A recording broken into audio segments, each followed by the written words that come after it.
Hello and welcome to PlayStation Best Friends, episode 78 for the week of November 16th, 2018. We're dropping every Friday to give you the rundown on all the latest PlayStation and gaming news you could possibly need. But we do stream this show live, usually Wednesdays, sometimes Thursdays. I'm your host, Anthony Palm, and as always, with me is Chicago's prodigal son, Miguel Alvarez. I'm always here, man.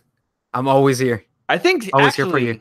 You'll notice that it is just Miguel and I today because Jeffrey had some things to do. I don't know if he wants us to reveal what those things are. Business. Yeah, so I think technically I'm the only one that has not missed a single episode. Because I think I think you're right. You were sick or you were away or something, and then Jeff's missed a bunch of episodes. So I think I missed the most, but who's counting, right? I think Jeff's missed the most by far. I think you've only missed like one or two. Yeah, I missed like 2 or 3 so far. I don't know. If one of our fact checkers can tell us. But yeah, so it's going to be a little more intimate of a show this week. Just Miguel and I. Close and personal, you know what I'm saying? Yeah, Yeah. So right out the gate, let's get some quick housekeeping done. First, you can check us out on patreon.com/psbestfriends where you can throw us a couple bucks, support the show. That keeps us going. You can check out our Extra Life page, which is on our Twitch page, which you can go to twitch.tv/psbestfriends. Donate to our Extra Life page. It is going to be up running through the end of the year. That is December 31st, 2018. So we're $10 shy of $300 donated. So why not be a bro? Go donate $10, get us over that threshold. But we're going to keep doing that. We want to do some more streams coming. Are we going to stream before the end of the year? Maybe to get maybe those. I definitely want to do a couple of streams. So we kind of need to plan those out a little bit of ahead of time. Not going to do another 24 hours. I mean, we didn't even go 24 hours last time, but smaller streams. But we're going to do those. And then one last thing real quick. Check us out on YouTube. Just go to, do we do a custom URL yet? Or are we so it's, what is it? youtube.com/u/PSBestFriends or something? Check that real quick just to make sure. I don't want to, give around, but I think we did change it. I think it's /u/ I don't know. There's no direct youtube.com/PSBestFriends. I don't think they do that. I don't know. Whatever. Just go to youtube.com, type in the search bar PlayStation Best Friends or PS Best Friends, and we should pop right up. Jeffrey has uploaded a bunch of really good zombies. Black Ops 4 zombies content. He did an entire run of the 9-map Easter egg with no downs, I believe he said. So check that out. So just you stuttered. What was that? This week, since the new update they just came out this week, they made a bunch of patches to the game. So I guess he wanted to try it, see if they fix any of the problems that the game had, zombies wise, and it seems like it's good now. Because I don't know if it's 100% because Jeff's never satisfied and stuff like that. I mean, he said that.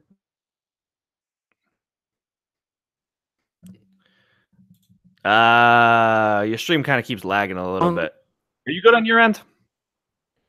I'm going back and forth a little bit. Am I lagging at all for you?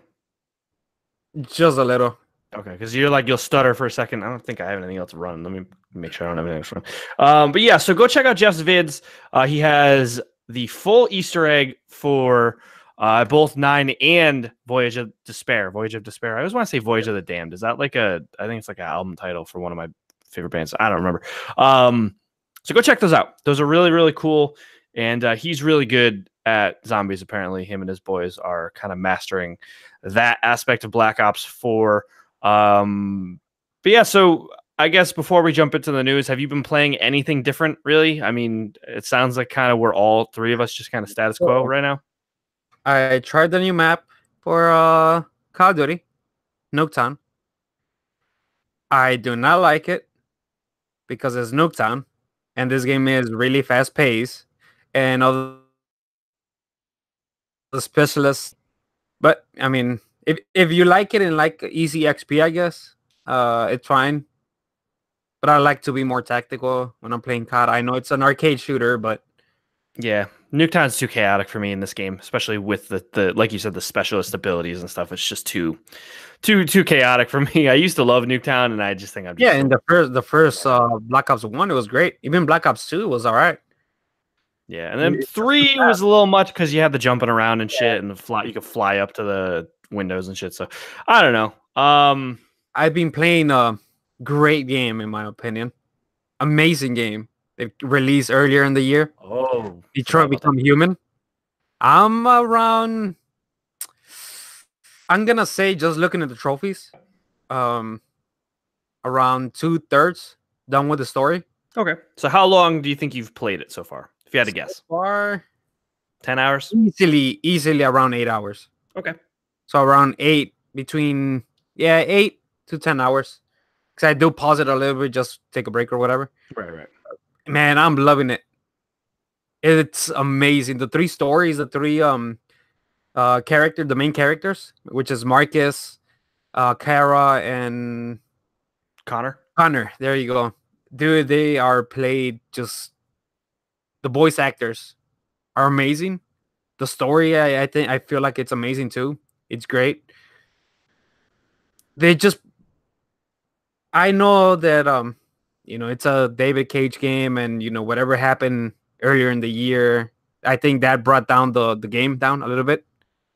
I think a little bit. I don't know if it was a large part of that, but I'm sure it contributed a little bit. And like you said, I think you said it in the podcast, but you said it to me that you're just not into the these games. So yeah, it's something about the Quantic Dream games. It's kind of similar to Telltale, where like I really liked Until Dawn because it was horror, and it was kind of, the tone of it was kind of fit what I look for more. Whereas with Detroit and Heavy Rain and, like I said, the Telltale games, I would almost rather watch someone else play it. Like, I get it. I do see that, especially. It's the minutia that really kind of bores me, where it's like when it's during cutscenes and stuff and decisions, that's great. But then when I'm just like walking around and I was like, oh, I got to pick up this pebble. There's a lot of walking around in this game. Like, yeah, because I rented it earlier in the year, and I don't know, it just didn't grab me. I don't know. I respect the game and the technical feat that it is, and the storytelling and everything. It's just not for me. Like, I probably won't get to it by the end of the year, so I'll abstain from voting for or against it. But I respect for what it is. I'm playing it. I'm probably gonna be done this weekend with it, so I'm gonna give my impressions on the next podcast. But man, I am loving it so far. I think it's one of my top 5 game of the year so far. Okay. Dude, it's really good. I enjoy what they did with the game so far, and I hope they don't mess it up towards the end. But well, there's multiple endings too, so you never know. You might just not like your end, I guess. Exactly, but. Speaking of planning the game, just putting it out there. I think it's just going back and getting all the different endings and stuff like that. So it shouldn't be that hard to get it. So nice. I have played played a little bit more Red Dead. I try to just kind of play for like an hour or two when I get home from work, just to kind of keep stay in that world, so I don't kind of like drop it for a month, go back and be like, what the fuck am I doing? And I find that like if you do it one mission at a time, like I would prefer to play it in like a 5-hour chunk and just kind of get lost. But I find like doing one mission at a time is still pretty satisfying. The missions are decently lengthed. The size of the missions, they're pretty decent. And you also end up wandering around a little bit during and after each mission too. So been doing that. I'm really, really enjoying this game. I like it. The more I play it, the more I like it. And then I haven't really touched Black Ops 4 that much. I jumped into like a match and a half in Nuketown, got pissed, force closed it. I just couldn't deal with it. And then played a lot of FIFA on Switch. FIFA 18, I didn't buy the new one yet. Just career mode. Just like for some reason got just into a mood and just like played like 8 straight matches in career mode. I just love the sim management part of it, where like you're being a manager and who you trade and who you selling, and you extending contracts, doing all that shit. So that's fun for me. I wonder if they're looking forward just to like release that separate. I think a lot of people will buy that, just that part, because that's like, well, for me, that's there is Football Manager. But it's not by FIFA. So. Well, yeah, it's not made by EA, but there is a Football Manager on Switch, and on desktops and shit. So is it good? What? Is that good? The Football Manager games are like acclaimed games. Yeah, they're really, really good. They're super, super in depth, like really, really in depth. Like if you like, you'll get lost in the menus if you don't know what you're looking at. All right. Yeah, so that, and then I've been playing a lot of World of Warcraft. I'm still on my free account. I'm almost at level 20, which is the cap for the free accounts, and then I'll have to renew my subscription. But it's just fun just to kind of... What? Are you gonna renew it or get one? Yeah, I mean, it's a monthly subscription. It's not like a long-term commitment. I could do it for a month, and then if I don't play it, cancel it. Oh, okay. But yeah, I just really like that. Like, I don't think I was ready for World of Warcraft until now.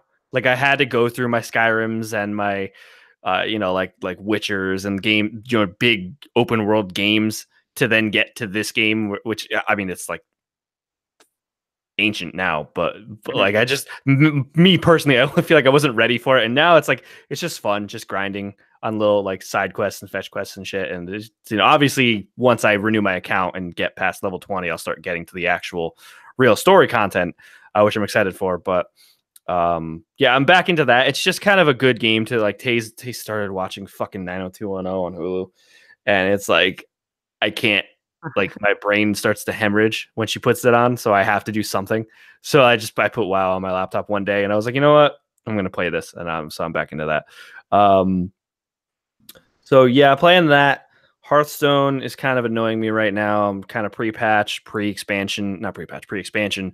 I just want rotation, which isn't going to happen until April next year, which is when the 3 sets from last year rotate out to make room for the next 3 sets of next year.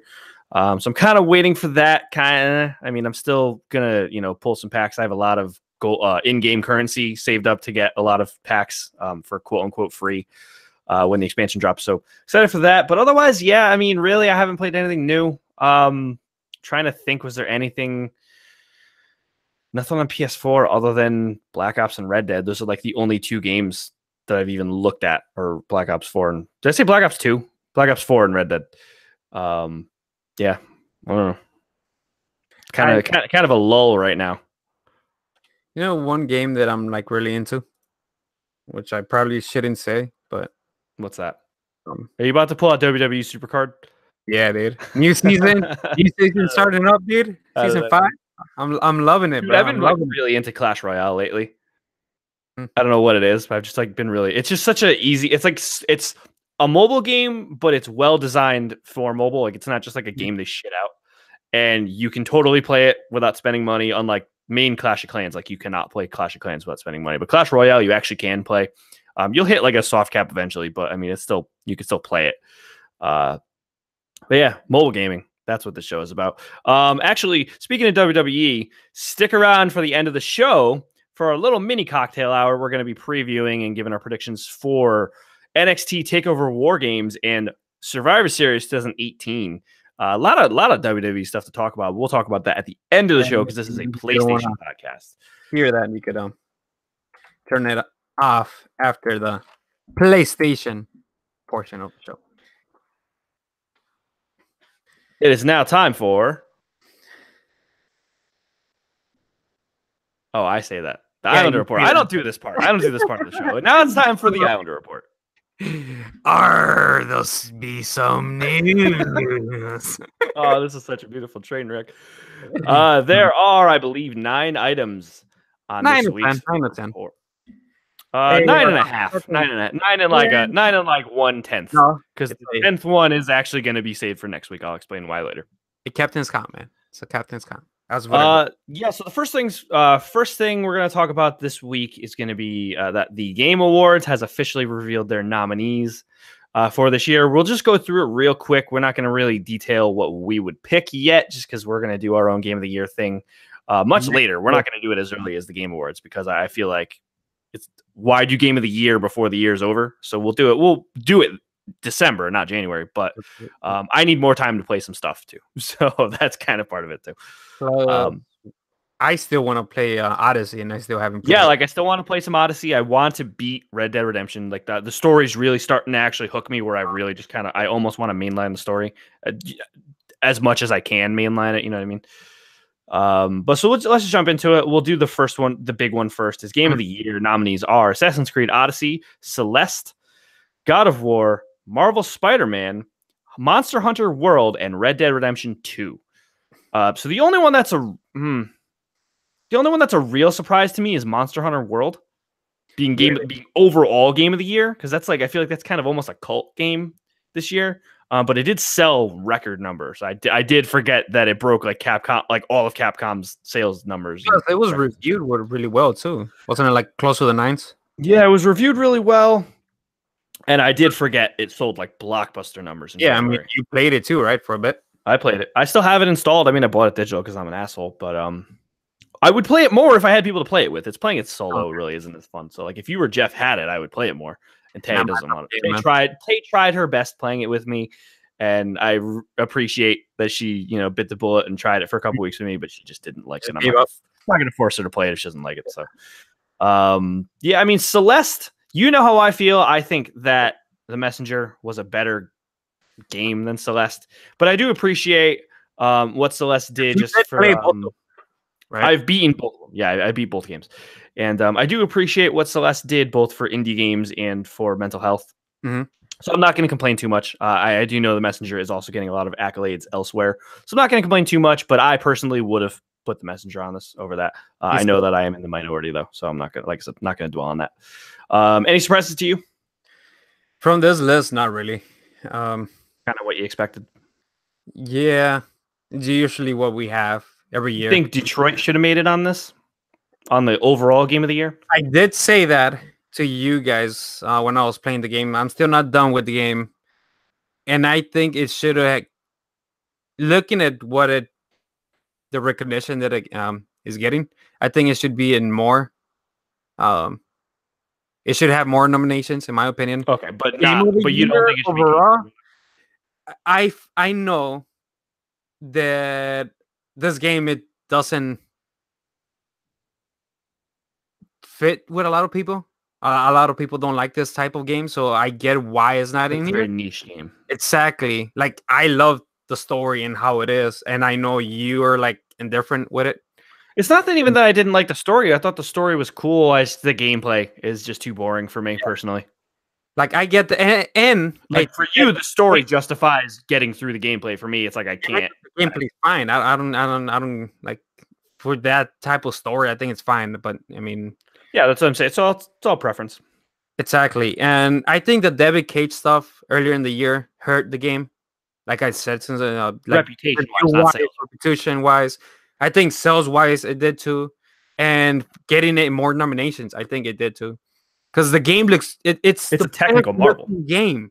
It's the best looking game out there, in my opinion. It's not even nominated for something like that.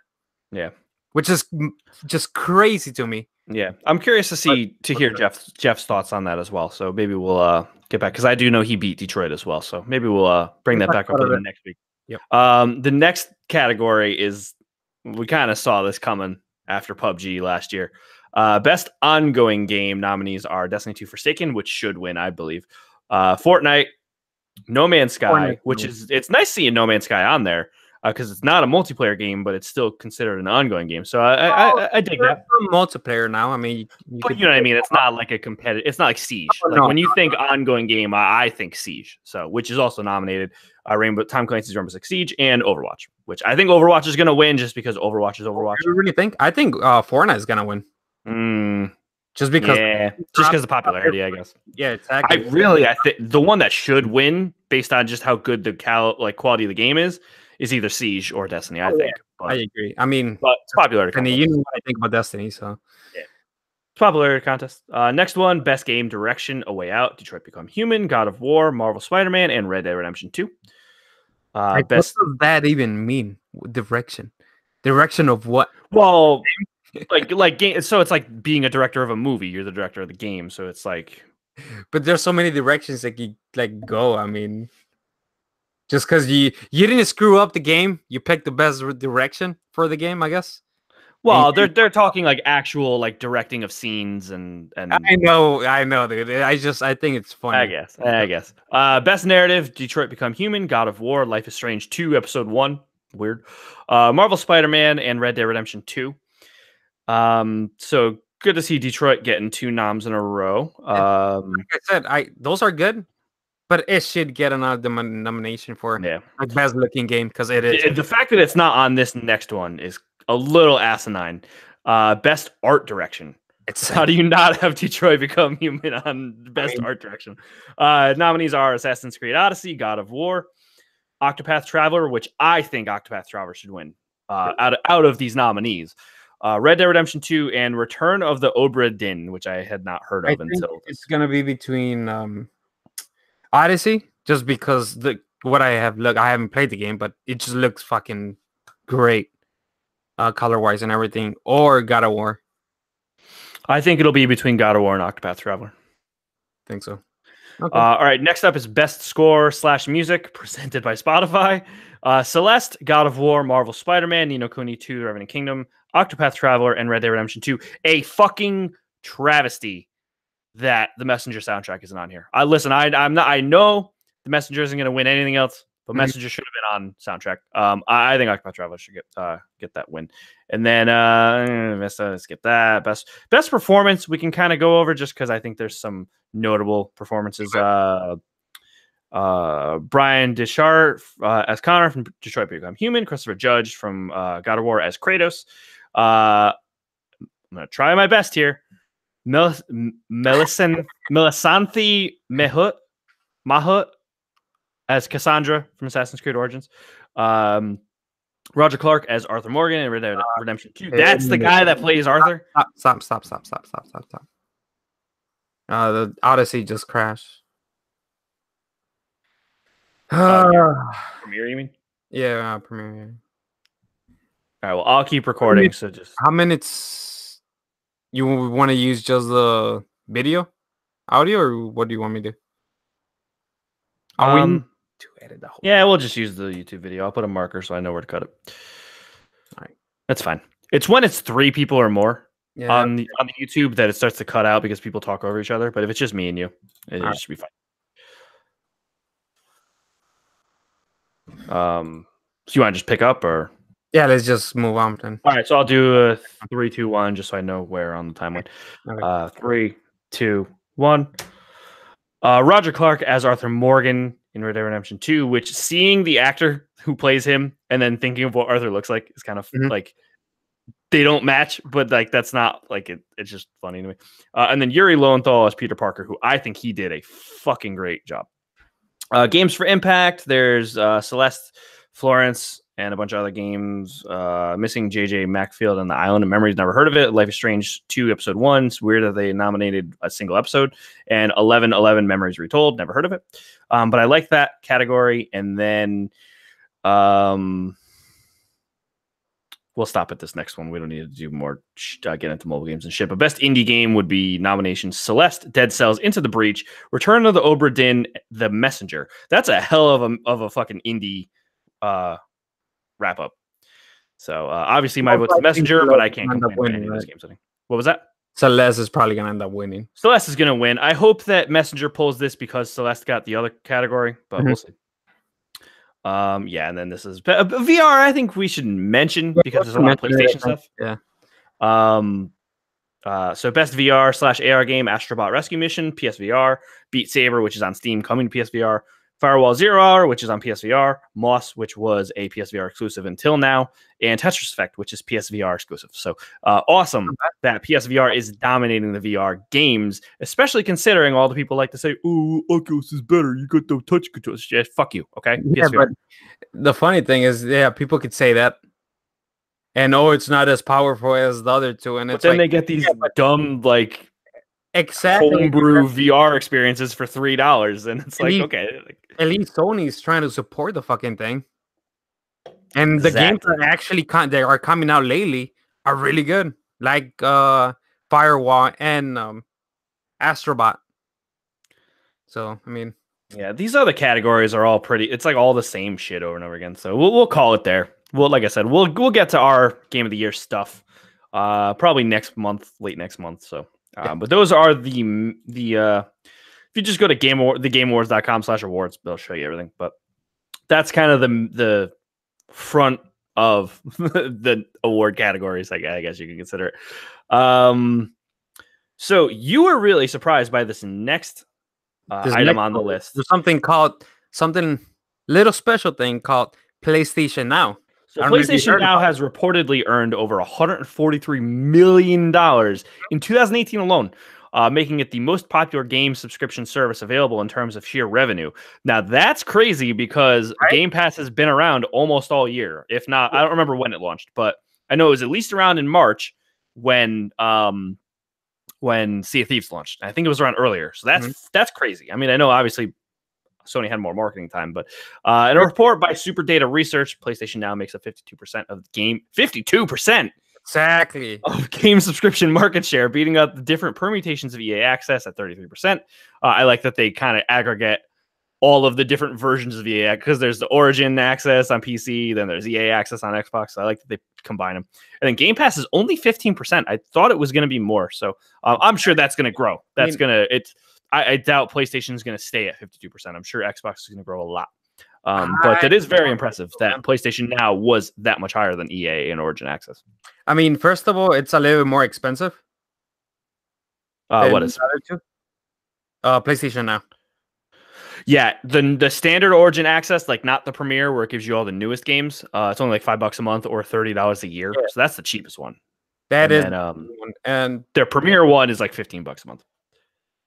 But the interesting thing is that I wonder, when did it change? Was it like that the whole year, or when they announced that you were able to download stuff? Yeah, I wish we had figures of like I wish we had like quarterly reports of like Q1 it wasn't doing that good, but then Q2 after they announced the downloadable PS4 games. So that's interesting. Games in there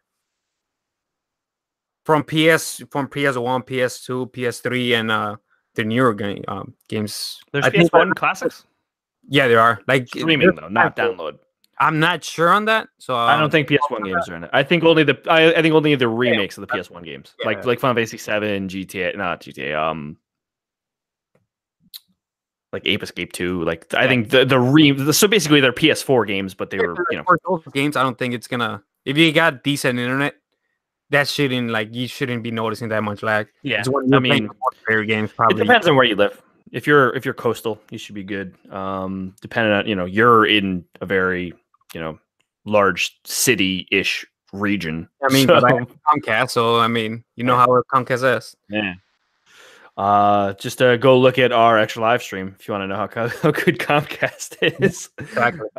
So even with these strong numbers, subscription services only accounted for about 6% of overall PC and console revenue for Q3 2018. The data shows that those who subscribe to one of those services spend an average of $25 a month on in-game content, far more than the $10 that non-subscribers typically spend. This was further broken down, showing that subscribers spent most of this money on cosmetic items, followed closely by season passes. So not surprising that it's only 6% of overall revenue, because people are still buying. That's not. I don't think that the past stuff. I think streaming games overall is going to be the future, but I don't know if this. I see. It's okay. It's interesting to me because this type of thing, like PlayStation Now and Xbox Game Pass, with the exception of Game Pass, you can play the new games too. But let's just take the new games out of it for now, and we're talking streaming or downloading old games. It's more of a backlog thing for me, where it's like I would get PlayStation Now if I have nothing to play, and it's like, oh, let me go find some shit I never got to play back, like a month ago, a week, a year ago, 2 years ago, whatever. Is that kind of how you look at it too? Yes. But do you think the question is, they're making, it seems like, mad money with the service, and it's funny that we always thought that it was probably just doing really bad, and now well, that was the joke. Is like they bought Gaikai, and then they bought Gaikai and didn't do anything good with it. Exactly, so. But it seems like it's whatever they're doing with it. It seems like it's working. But to your point, I think for me, if I get it right now, it would be for backup, like stuff that I haven't played that I would like to play or would like to play again. But looking for the future, are they gonna add those exclusives into that service? Because if they do, I will hands down put my money, just like Game Pass is and like Access. I think that is the future. I think that's the future. I don't think that would happen earliest until PS5. I do not see any scenario where that happens with PS4. I think when they announce that, they're gonna announce that service is gonna turn into. See, the way PlayStation has kind of worked, I feel like they will do it eventually on PS5. I don't think it's gonna launch with that on PS5. They're probably gonna see and wait and then figure out. But I think eventually they're gonna have to do that. That's how everything's going. Like Ubisoft is planning to do something similar to streaming service and stuff like that. And already, Yves Guillemot keeps talking about how streaming is the future. So we'll see in a couple years, probably. Yeah, we'll see. I'm curious to see Jeff's take on that as well, with regards to how well PlayStation Now is doing.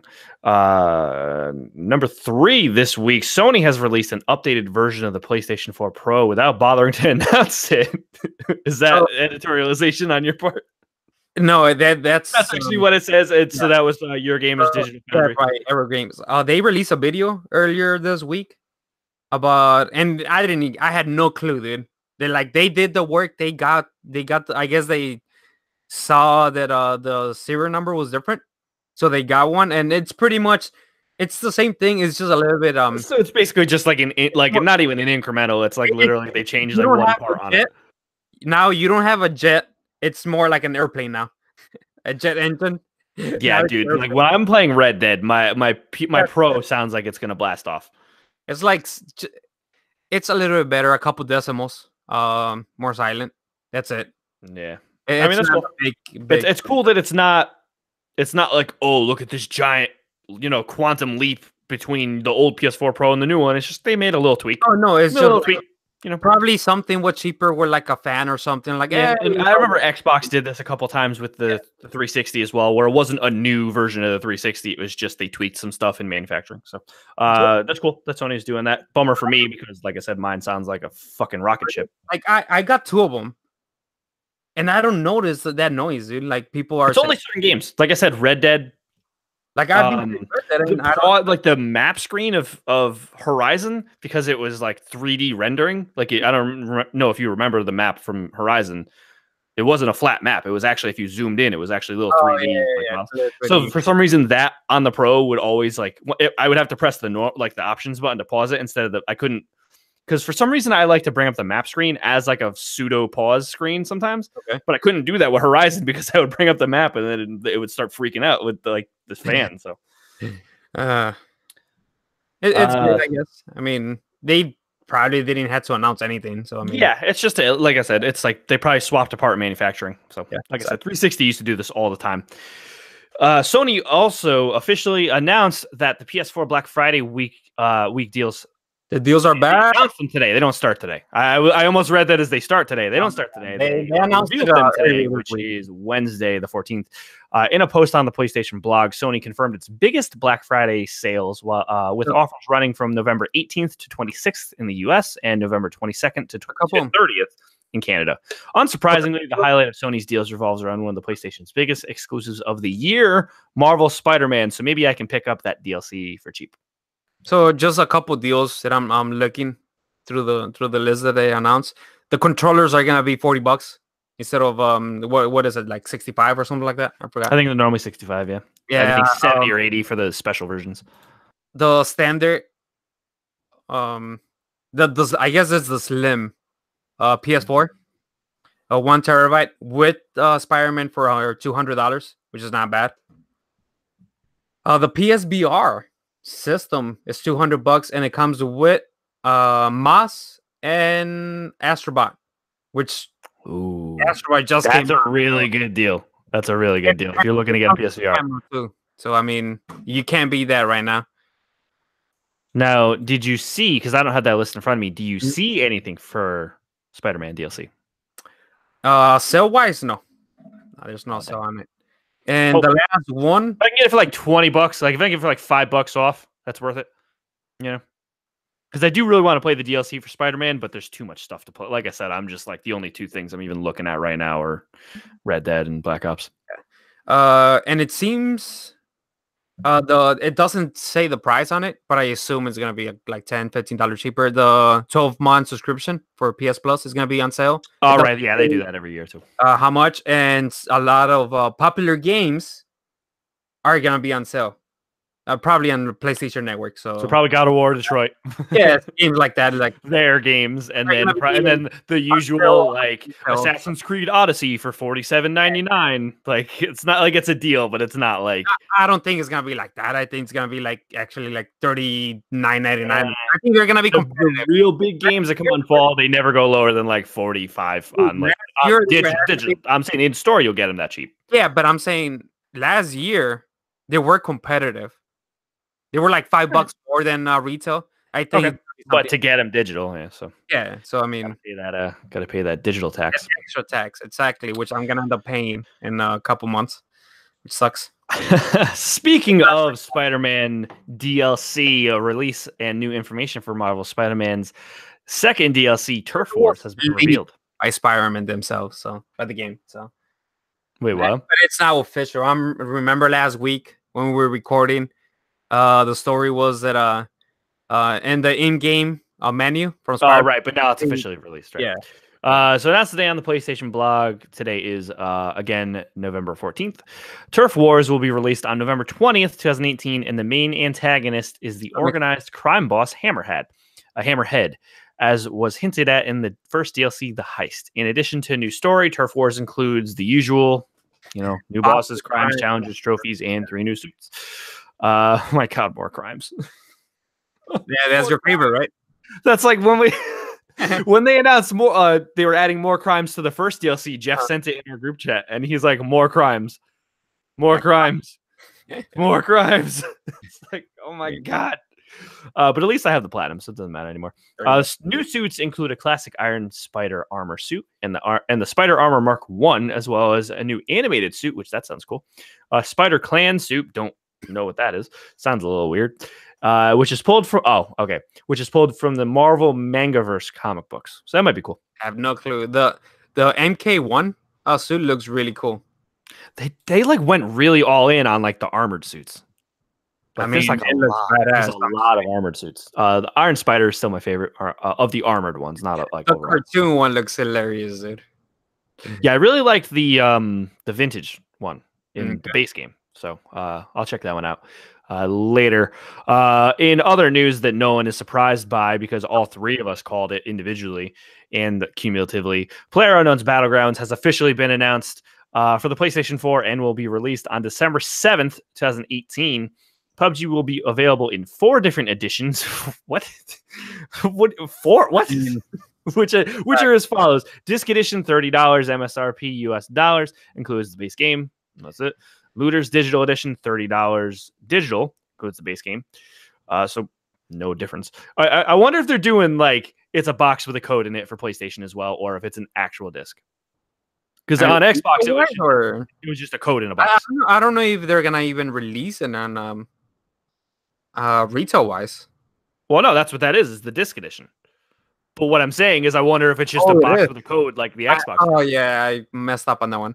I assume that's what it is. Like I don't know. That'd be funny if the only physical disc you get is on PlayStation. That'd be so weird. I got it for the Xbox, and I got it. I thought it was a disc edition. Yeah, and it was a code in a box. I'm like, really? Fucking waste of I couldn't even sell the fucking thing. I'm like, fuck.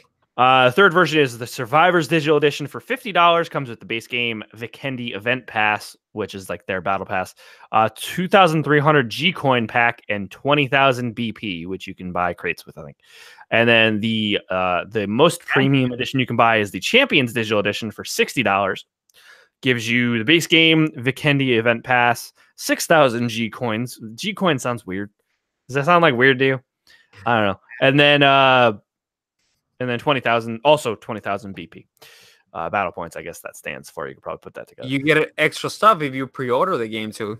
Oh boy, yeah. If you pre-order PUBG, you will receive. And Jeffrey freaked out about this, and I was like, meh.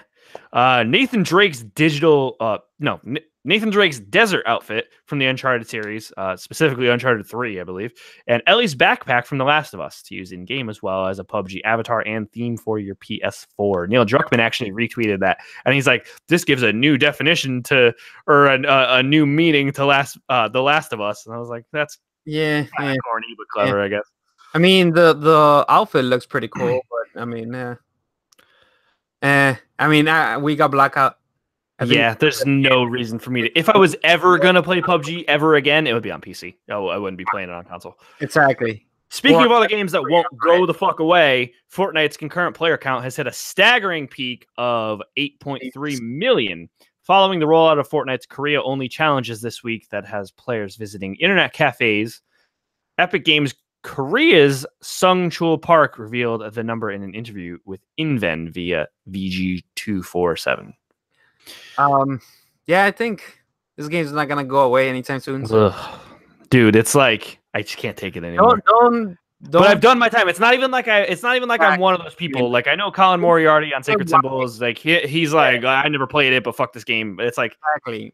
I've done my time. It's not like I didn't play it. I just I stopped like giving it so much shit just because I know why people are playing it. Like I know the fun, I guess. Well, Patrick Mahomes, the star quarterback, of the Kansas City Chiefs, got killed by a guy wearing his jersey in the game. That's why people are playing this game. I told you that it's on IGN. I told you when I saw the announcement for the NFL uniforms that was gonna give it a boost again. Oh, I know.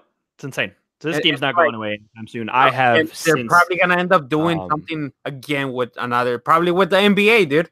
Yeah, probably. I have gone cold turkey on Fortnite, and I am no longer talking about Fortnite. It does not exist to me anymore. I'm sure Tay will probably play it for 2 days when the new season starts, just like how she did with this season. But yeah, I won't do that again. But if they go back to how it was before, which I doubt, I might Fortnite Classic Attack. Fortnite Battle Royale Classic Season 2. That'd be dude. That actually that would get me back if they went back to season 2. It's not gonna happen, but that'd be cool. It'd never happen.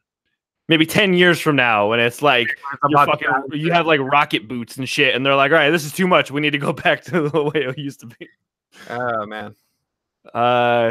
Though player engagement is reportedly strong, it appears Destiny 2 isn't performing as well as its publisher Activision would like. In a third quarter 2018 financial results conference call, the publisher claimed Destiny 2, quote, did not achieve our commercial expectations, unquote, adding, quote, there is still work to do to fully re-engage the core Destiny fan base, unquote. This is asinine. This is totally asinine.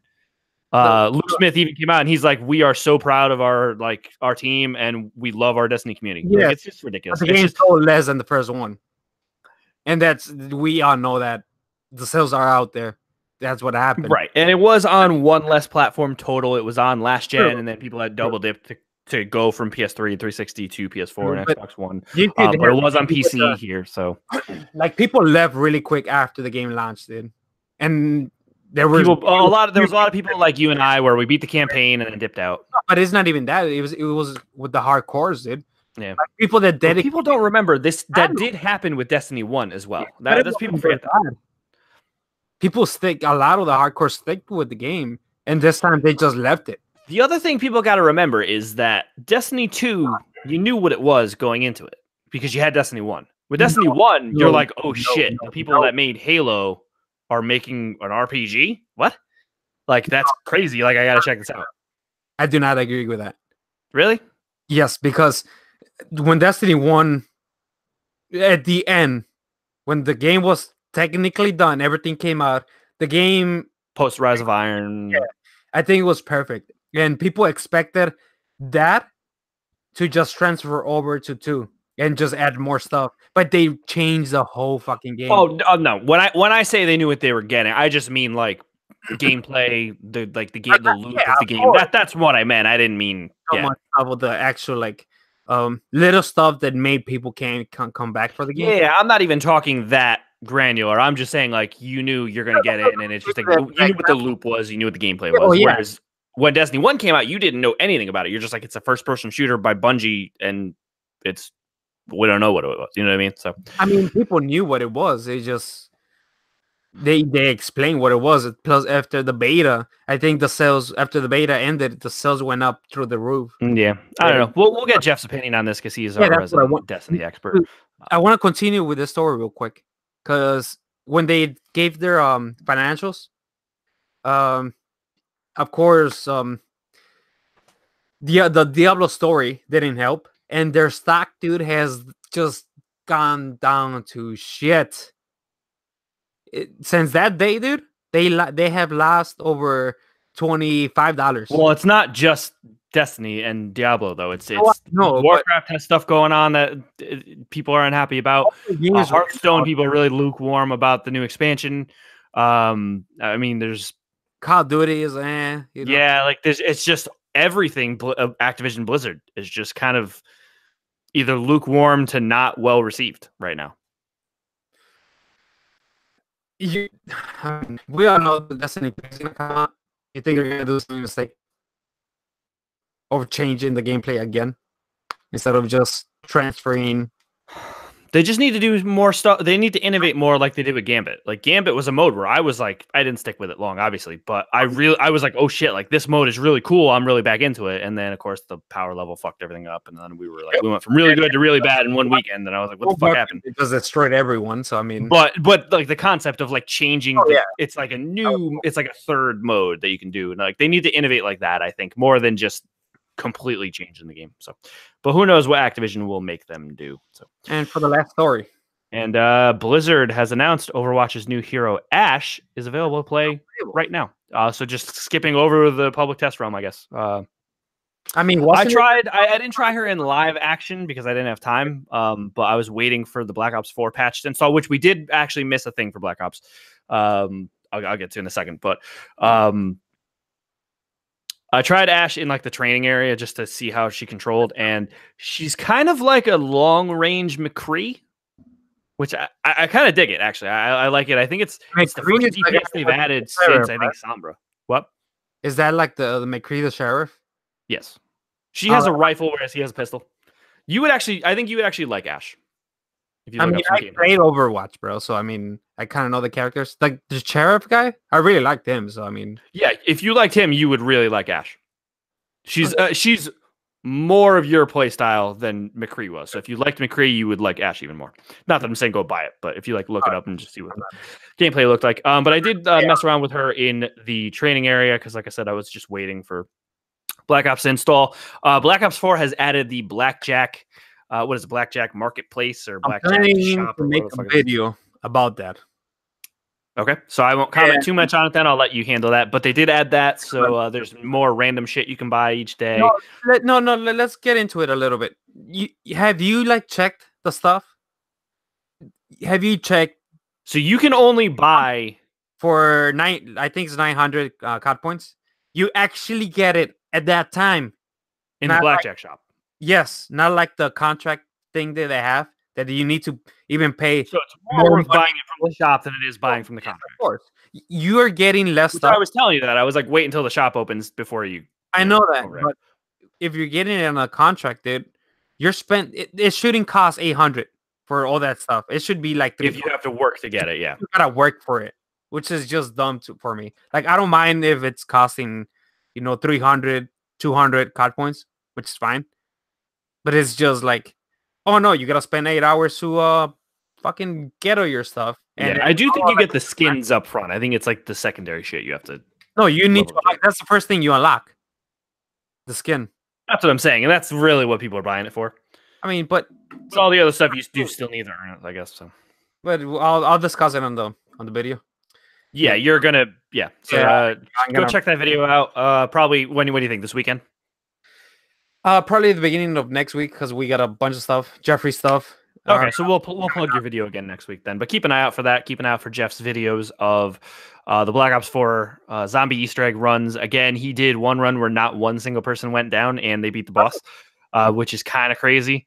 So go check those out. And then the last. Well, good. A little disclaimer about those videos. The video is not high quality just because he was streaming it and he just ripped it. So.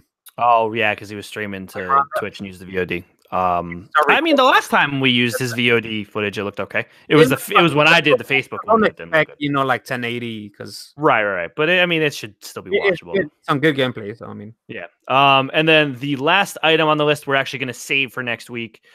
It's more like the patch, right?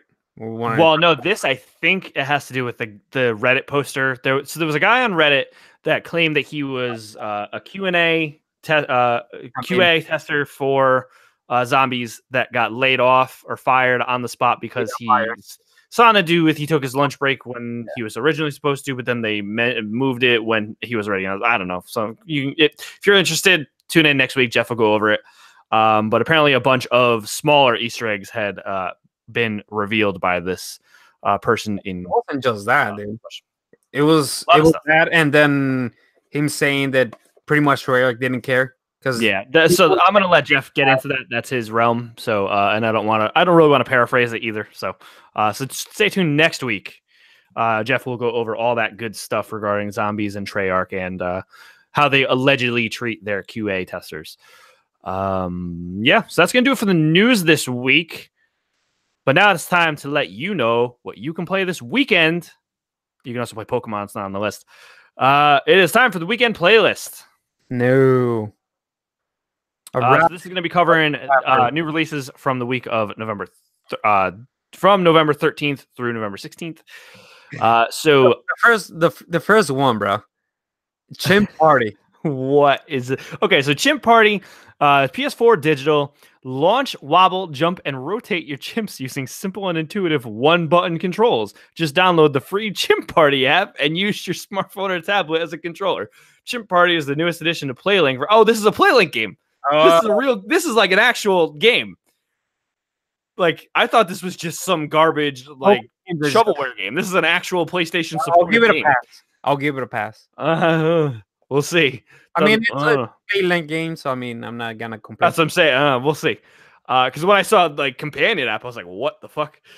Emerald Shores PS4 digital. Emerald Shores is a challenging 16-bit platformer with a bunch of twists. Level up, take on rewarding side quests, play unique mini games, unlock secret levels, raise a pet monster, fight an optional mega leveled beast of a boss, and more. That is one sentence. Fallout 76 coming out for retail and digital. It's out already. Okay, I thought I saw something else. I thought it was coming out Friday. I saw the wrong. Oh, it came out today. Wednesday release? Yes, it came out today. That's weird. Wednesday release. Exactly. Bethesda Game Studios welcomes you to. Don't read it. Hold on. Don't read it. It's a buggy mess. Don't buy it. It's a Fallout game. Don't buy Fallout. They're bad. Well, it's not even don't buy Fallout. It's don't buy this game right now. It's 6 months from now. It's going to be a totally different game. I don't know. What's your opinion, man? I'm just kind of upset that this is what they... I mean, I know it's like we wanted to try it, but it's like I would rather you try to make fucking Elder Scrolls 6. I don't know. That's just me. When they started teasing this and they're like big Fallout announcement, I already was pissed off. I was like, I don't want anything Fallout. We just got Fallout 4. Like, I mean, okay, let me bring it back a little bit. You seem like you're not interested in the game, right? In 76 specifically, no. Yeah. Okay. Zero. Because it looks to me, what I seen in gameplay and stuff like Fallout 4. I would just rather play Fallout 4 on PC with mods. And my opinion in those games, the Fallout games, they are buggy. They're just bad optimized. Part of their charm, but it's also single player. So if you have to pause it because it's crashing, you can pause the next Fallout, whenever it comes out, it seems like it's probably like 10 years away. Try like fucking 15. Probably. The Elder Scrolls 6 is probably 10 years away. Those games are still gonna be this bad. Like, look bad, perform bad, just bugs and yeah. Because even the story is not that interesting. I think this is just the thing with Fallout games and to an extent Elder Scrolls games too, it's the stories you find along the way. It's not ever the main overall story. Yeah. And look better and perform better. Yeah, I guess. Yeah, it's probably gonna sell, so I mean decently. Oh, I'm sure it's gonna sell because people just see, a new Fallout game, and then they buy it, and then they're like, oh, this sucks, but you already bought it. So it's online. Gnome's Garden, New Home. Gnome's Garden, New Home, a continuation of the exciting fantasy strategy game about the world of gnomes. Obtain the Crystal of Eternal Light and return prosperity. Okay. All right. It's probably a puzzle game. That's gotta be like a fucking. I remember something with Norm. Okay, whatever. I mean, I don't know. Next game, Hitman 2. A lot of high-profile games this week. Hitman 2. Travel the globe and track your targets across exotic sandbox locations in Hitman 2. From sun-drenched streets to dark and dangerous rainforests, nowhere is safe from the world's most creative assassin, Agent 47, in the ultimate spy thriller story. So I think that I told you guys I'm still having a lot of fun with Season 1 of Hitman, so I'm going to hold off on this because everyone's saying it is literally just Season 2 of the first Hitman game. Yes. It's not like they didn't really change anything gameplay-wise. So it'll be there when I'm ready for it. Don't you get a Hitman 1 if you buy it? No, if you had previously bought Hitman 1, you can play Hitman 1 in the new engine. I know.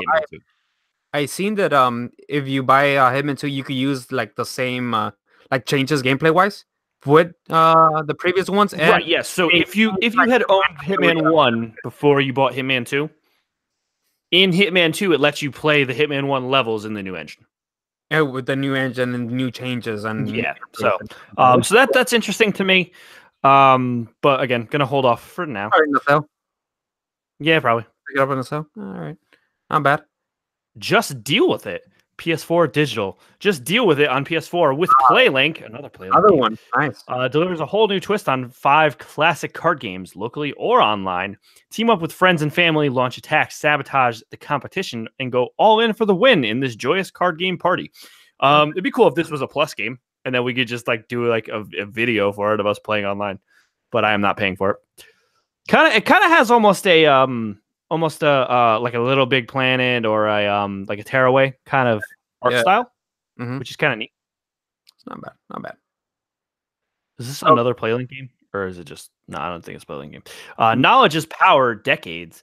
PS4 digital. Who will be the first to scale the pyramid of knowledge? Put your pop culture knowledge to the test in this high-energy quiz game show featuring thousands of entertainment-themed questions spanning the last 4 decades. So it just sounds like what was the game with the fucking? I mean, they have been more knowledge is power games. I think this is like the third one. Oh, that's the first I've heard of it. Apparently, okay. Oh yeah, I mean they. Okay, I didn't realize it was a current like a franchise. Cool. Yeah. More quiz games, I guess, if you're into that. Good party game. But I guess for the holidays, it's probably good. Good timing for that, I guess. Next, The Long Journey Home, PS4 digital. When mankind's first experimental jump drive goes wrong, you and your crew find themselves trapped on the wrong side of the galaxy. Oh no. The only way back leads through the vast unknown of outer space. One destination, endless adventures. Mars Chaos Menace, PS4 digital. Humanity is terraforming Mars, but chaos and destruction threaten the planet. Battle your way through innumerable... well, that's an interesting word to use there. Innumerable hordes of enemies that wish to destroy you and face the most terrible and powerful monsters in the galaxy. Wow, that's like an actually decently written description for the drop. I'm proud of whoever's managing that for Mars Chaos Menace. Monkey King, Master of the Clouds.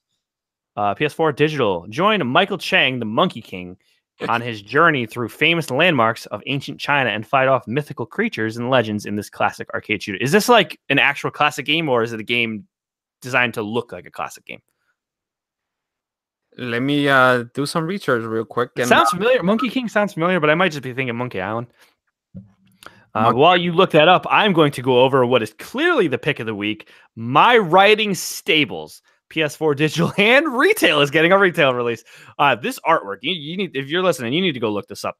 My Writing Stables, Life with Horses. It's not. Dude, just look at this artwork. Make your dreams come true on the stud farm near the old mill. Renovate your own riding school. Look after your horses and tend the cute little foals.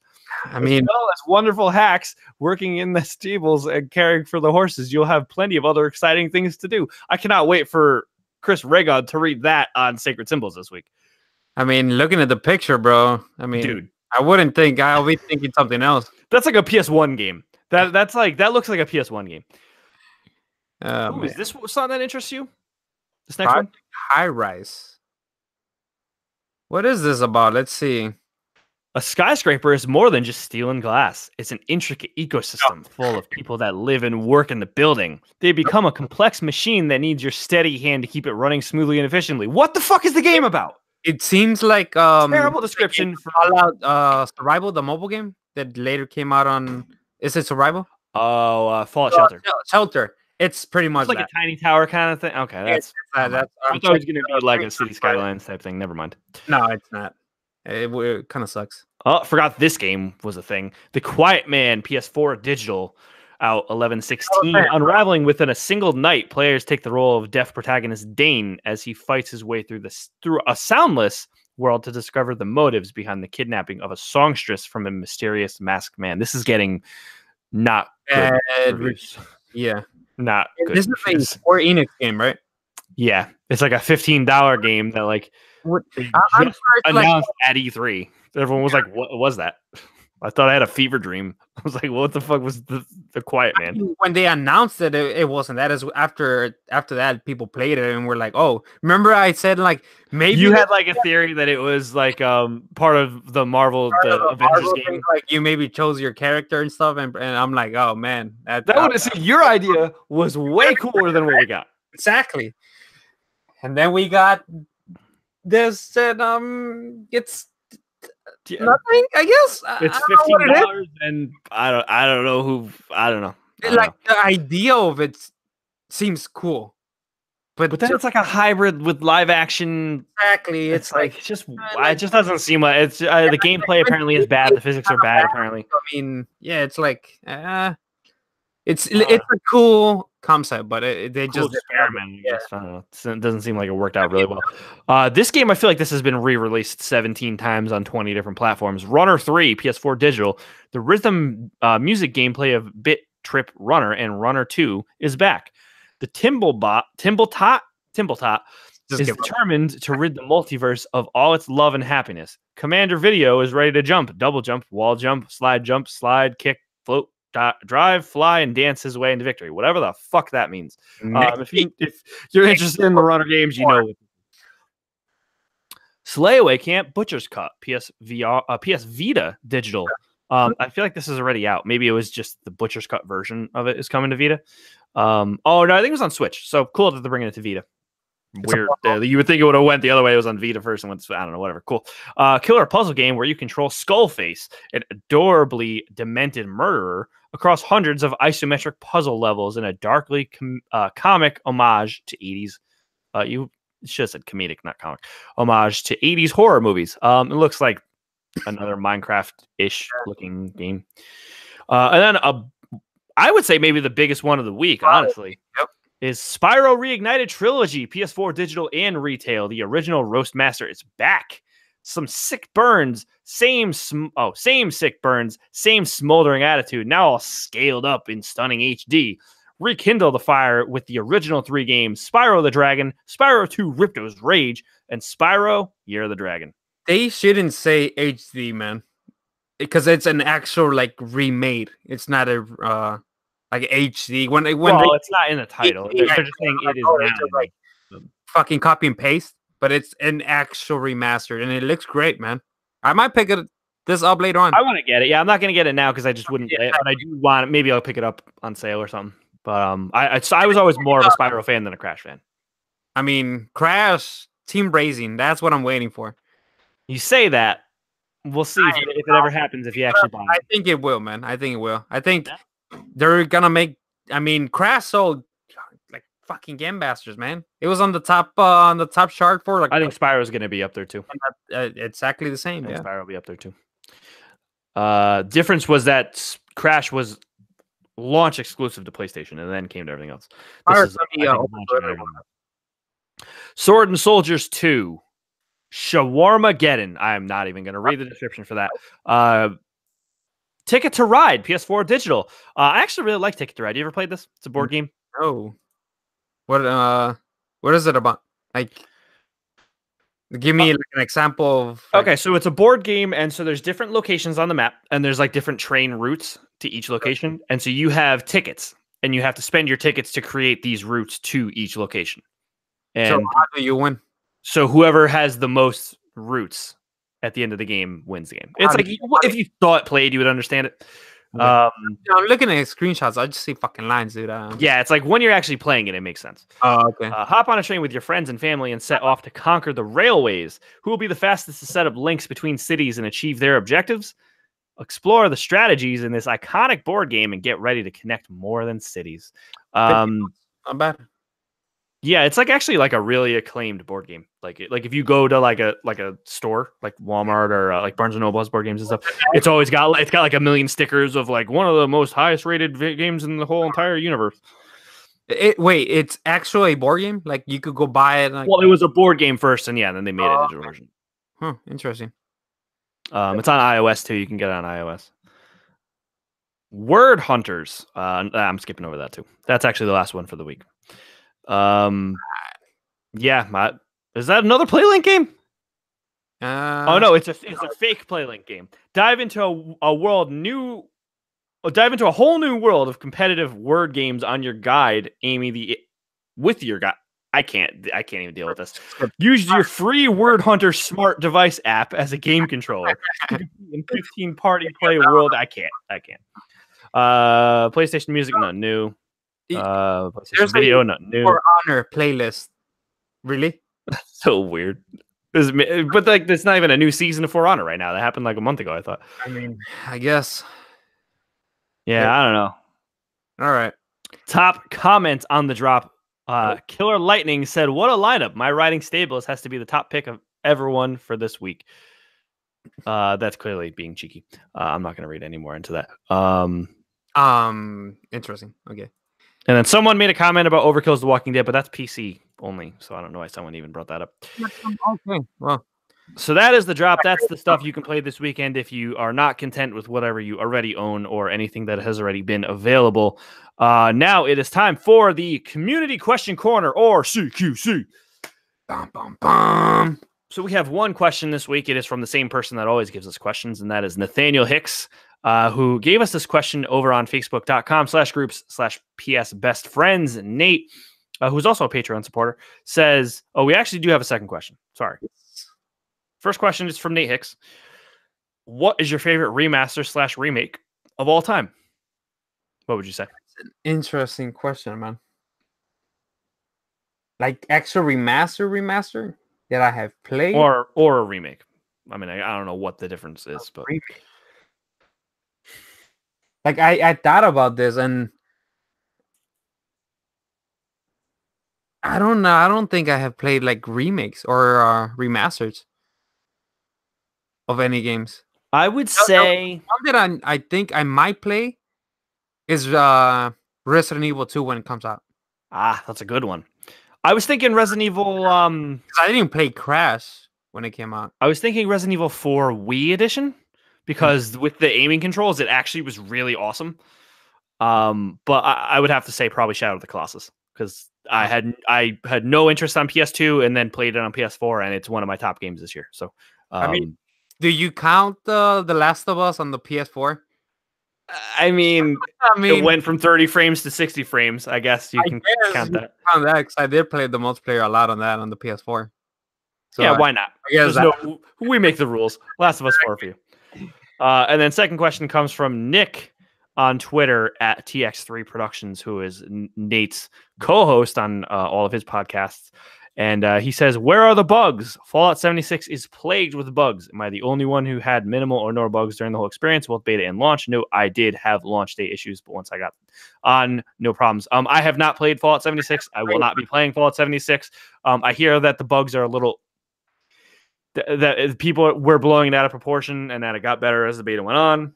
Mm-hmm. But I just think this game... If you're buying this game, you should know not to expect it to run well. You're buying early access. That's like you just need to go into this game knowing it's not gonna work right. Like going into it expecting it to be a polished game, you have the wrong expectation. So, but that's how all the multiplayer games should be. Like those expectations. Yeah. Because I guess you could apply this to other games, like the question to other games, like Black Ops 4. Like any multiplayer games, like I said, it's like Black Ops 4. I'm sure Black Ops 4 was great for the first weekend and then plummeted for like 3 weeks, and then they fixed it. I mean, was it great? The zombies were just crap since the beginning. Well, the multiplayer in the first weekend was really good. Yeah, because they skill-based matchmaking, which there's a video that I made in there if you want to go watch it on YouTube. A pretty damn good video, I would say. Go check it out, youtube.com. Type in the search bar PS Best Friends or PlayStation Best Friends. It's like they seem like it was fine, and then like 3 days later, like, oh, let's turn it on. Let's make everything sweaty as fuck. Yep. That is the sweatiest game I've ever played, maybe this generation. Oh man, I don't know. I think World War II it's up there. I think it's sweater but World War II just wasn't good, and it was sweaty. This game, it's a good game with just sweaty lobbies. Yeah, it's like you get one good match, and then it's just like kicks you out. I'm like, hey, and then you go 6-15 the next match. Yeah, fucking game. Probably that's why we haven't played that much. Probably. Well, that and I mean it's a combination of a bunch of stuff. I'm playing Detroit, so great game. Play that. All right, so now it is time for our little WWE corner of the episode because Jeff's not here, and we're gonna do whatever the fuck we want. That is it for the PlayStation side, gaming news. If you want to leave, because we're gonna talk about WWE, it's fine. We get it. We comprehend that a lot of people don't like fake wrestling. Oh, it's fake fighting. Until you get punched in the nose, bleed everywhere, and then say, "This is my show," and get a concussion, and then show up the next night anyways. I mean, she wasn't wrestling. I know, but well, originally I heard she didn't even fly in. Basically, what we're talking about is we're going to be going over NXT Wargames and Survivor Series. We'll briefly talk about this past week's Raw and Smackdowns. We're not going to talk about Crown Jewel because really didn't even happen. Basically, nothing of note happened on it other than Triple H tore his pec. So that was funny. Real quick, just general thoughts on Raw and SmackDown. We don't need to detail everything that happened, but like the major stuff. Brock suplexing the fuck out of the Singh brothers, and then I mean, he's not the only one that has just destroyed them. Randy Orton, I don't remember if you remember. No, I know, but Brock like almost snapped them in half with the suplexes, though. I mean, Randy almost killed one of them too, dude. I don't remember when he saw that he just slammed them on the fucking table, and then he turned around and he's like, "Oh shit!" Like his face was like, "Oh shit!" I probably killed them. I don't know. If I'm a Singh brother, you gotta be paying me a lot to take those bumps. They're higher for that, dude. Oh, I know. They're in the roster just for that. So Raw, I think Raw sucks all the time, man. It had good moments this week. Elias is great. He steps in the ring. It's just like, fuck. Do you think it's his pants? Do you think his pants are just too tight? You can't move? No, he wears like really, really tight jeans. Even in NXT, dude. He's just not a good wrestler. I know, but he's so entertaining, though. Charisma, dude, but just so entertaining. Let me tell you something about Bobby Lashley. Bobby Lashley sucks. I like Bobby Lashley. He's just he's the ass man, I guess, now. Imagine someone commented this on one of the WWE subreddits where they're like, imagine being the guy in creative that has to tell Bobby Lashley that he has to bend over and show the crowd his ass. Yeah, the only good part, and you spoiled it for me because I wasn't gonna watch until like the morning. Well, it would have been spoiled for you if I didn't say it. I don't watch anything until I watch the pre-recap. Right. So trust me. I was just so excited, and I was like, "You need to go watch." And you're like, "Oh, I'm not watching. It sucks." I mean, the only reason because you fucking told me what happened. I'm like, God. No, but I couldn't contain it. Like I had to talk to someone about it. And that ending was great. That the blood made it even better. It brought me back to like 1998. Fucking almost ripped fucking Ronda's arm. Just it was just great, dude. Dude, when she left. Okay, so for those that didn't watch Raw this week, because Raw is normally bad and you usually probably just watch SmackDown and like Miguel. So they announced like, oh, Becky or Bailey versus Sasha to determine the last entrant, and then Alexa's like, oh, never mind, I made you two wrestle for nothing. It's not you. And then they're like, Ruby Riot's the final person, and then the camera cuts to backstage, and it's Becky just doing a disarmer on Ronda. And then Becky stands up, walks away, and then you hear Becky's music come on, like with like all 7 women in the ring. Dude, I freaked out when I heard Becky's. I was like, no fucking way she's about to come out right now after doing that. And so she walks out, and she just looks at them like, yeah, motherfuckers. And she starts walking towards the ring, and then, stereotypical pre-Survivor Series, like SmackDown invades Raw ambush. just start whooping some ass, man. And then Nia Jax just straight cold cocks Becky right in the face. I mean, breaks her face and her nose. Yes. Blood everywhere. But Becky still beat the fuck out of everyone. And then Ronda came out. Becky beat her up with a chair. And then in the crowd, she's like, this is mess. Dude, it was just one of the best so good. in a long time for Raw. I was thinking it's like one of the best moments in WWE in the last 15 years. And it's because Becky's fucking over. I think she's the superstar that's just over. I don't remember who's been even this. Oh, Daniel Bryan. Since the Yes Movement, yeah. Yes. Since then. Because she's even over Seth Rollins at this point. Oh, yeah, she's over anyone right now. She is the main event.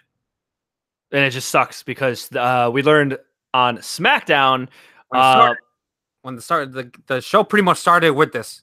Go ahead. Yeah, so they just got it out of the way right up front instead of making everyone wonder, which I kind of appreciate a little bit. And saying Becky's not going to be able to perform and that she chose no surprise. What? They showed why. Like they even slow it down the video. Slow mode Nia punching her in the face. It was an accident. I do kind of get that. Like I think she was like trying to like well, because Nia wasn't even looking where she was punching, but you still can't throw a closed fist. I don't know, man. I'm not on the whole like she needs to get sent back. No. I know but she has a reputation of doing shit like this.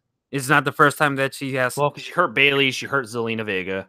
Yeah, she hurt Sasha too. So I mean, it's not the first time, but there's one I feel like it was an accident. Yeah, I mean, like I said, there's a little culpability because like you shouldn't be throwing closed fist punches, but she wasn't looking like it wasn't deliberate. So sucks. It just sucks because it's like this totally like Ronda versus Charlotte will be a good match, but Ronda versus Becky is what everyone wanted, and it would have been the headline. I firmly believe that would have been the main event. It was clear already. They have said that it was going to be the main event. Yeah, so it sucks. They haven't said it on it, but like if you're into wrestling, so it was going to be the main event. Yeah, but hopefully this means that Ronda versus Becky will be a thing. Raw, it's the main event. So I'm just saying that. That's a good point. It's a good point. Then AJ comes out. This was stupid. You can recap this. This was stupid. I'm just going to keep it really simple. He comes out. He's talking about Brock Lesnar. I'm going to kick his ass. Fucking Paul Heyman comes in from the crowd, I guess. He was like, the camera shot they showed of him where he's like reaching over the thing, like, go, give me the mic, give me the mic. Like, it was the funniest shit. I'm like, give him the mic. I'm like, come on, dude, just give him the fucking mic. AJ's like, just give him the mic. Like, what the fuck are you doing? He's like, oh, you're the best wrestler, but you're really not the best. You're the second best. And he named like Shawn Michaels and Steamboat and some other and Ric Flair, and then he's like, "But you're not better than Daniel Bryan." And then when he fucking say Daniel Bryan, I'm like, "Here we go. It's gonna be a triple threat." Yeah, like here we go. And then Daniel Bryan comes out, and he gets pissed off because AJ is telling him, "You're the best fucking wrestler here." But Daniel Bryan's like, "If you say my name again, I'm gonna fucking punch you." I'm like, this made no sense. And like, that made no sense. You are the best wrestler in the fucking WWE, but you get pissed off. Okay, whatever. They get in a fight. They go commercial kicks in. They come back. They're fighting in the back, and like for whatever fucking reason, Shane McMahon is like, "Oh, you guys want to fight? You guys are gonna fight, and the title's gonna be on the line." Well, they said AJ's the one that asked for the title match. It makes no sense. For it. Makes no sense. I'm like. It's like creative. Last second was like, oh, fuck, we gotta. I don't know. I mean, they wanted to make something like big and something like that for the pay-per-view and for SmackDown, so that's why they did it. But it made no sense. So, yeah, I'm legitimately worried about Daniel Bryan going against Brock Lesnar. I mean, I think now that Daniel Bryan is champion, he is against Brock Lesnar, and I think he can. I think if like one slightly botched German suplex, and Bryan's done. I am gonna say that there's one guy that he listens to is Paul Heyman, and I think Paul Heyman, you could tell really quick when Paul Heyman respects AJ, and you could tell on the on the match that they had last year. Yeah, he actually that was the best match since Brock Lesnar return, in my opinion. Oh yeah, that's why I'm pissed we're not getting a Brock AJ too. Yeah, but I feel like Daniel Bryan is gonna have a similar treatment because Paul Heyman respects. But like Brock's not just gonna throw him around and stuff. He's gonna actually He's gonna suplex him and stuff like that. Probably like it's gonna be similar. You know, they're gonna fight. We're getting ahead. All right. So we'll get into the and actually we're missing NXT right now, but I know what happens tonight because it's pre-recorded. Nothing really major happens. Nothing's decided for the card tonight on NXT. Everything's already pre-made. Already taped it. The Becky stuff. You know, they come out and like, she comes out. Paige comes out. She introduces all the women. They're in the ring. Becky needs to pick someone to face the Ronda. As Becky was walking down the ramp, I was so fucking mortified. I was so scared. I was like, they're gonna strip her. I was like, they're gonna strip her. They're gonna strip her. They're gonna strip her. That's not gonna happen. That didn't happen. Thankfully, she cut a great fucking promo. Yeah, thank God they didn't take the belt off her. She's like, "You got lucky, Ronda." I'm not gonna paraphrase it. You could check it out. Just like, "You got lucky. You're still gonna be my bitch." Pretty much saying they're gonna have probably fight somewhere later on the line. Yeah. WrestleMania. But she goes and looks at every single one. It was so stupid. Like, we know who it's gonna be. Yes, but when she got to Asuka, dude, everyone fucking went nuts. Yeah. The public, the fans still want that Asuka that was in NXT was just wrecking fucking. Well, hopefully Asuka, we'll get to it too, but hopefully Asuka does some fun stuff at Survivor Series. Walks right into fucking Charlotte and just like, you better tap out. Make her tap out the way I was gonna make her tap something out. like that. And the handshake I'm okay with, and then the hug. I'm like, why are you hugging her? It's so clear they're fast tracking the 4 horsewomen versus the 4 MMA horsewomen. It could be that, or it could be that it was just like it wasn't scripted. Because when could be that too. Could be that. And she just walked away.